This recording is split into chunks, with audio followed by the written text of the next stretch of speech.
আসসালামু আলাইকুম ওয়া রাহমাতুল্লাহি ওয়া বারাকাতুহু।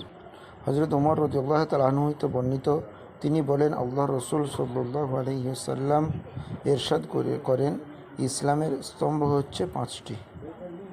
এক, আল্লাহ ছাড়া প্রকৃত কোনো উপাস্য নেই এবং নিশ্চয়ই মুহাম্মদ সাল্লাল্লাহু আলাইহি ওয়াসাল্লাম আল্লাহর রসুল, এই কথার সাক্ষ্য প্রদান করা। দুই, সালাত কায়েম করা। তিন, জাকাত আদায় করা। চার, হজ সম্পাদন করা। এবং পাঁচ, রমজানের সিয়ামব্রত পালন করা।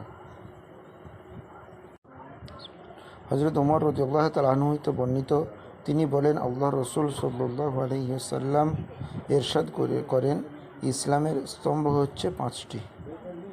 এক, আল্লাহ ছাড়া প্রকৃত কোনো উপাস্য নেই এবং নিশ্চয়ই মুহাম্মদ সাল্লাল্লাহু আলাইহি ওয়াসাল্লাম আল্লাহর রসুল, এই কথার সাক্ষ্য প্রদান করা। দুই, সালাত কায়েম করা। তিন, জাকাত আদায় করা। চার, হজ সম্পাদন করা। এবং পাঁচ, রমজানের সিয়ামব্রত পালন করা।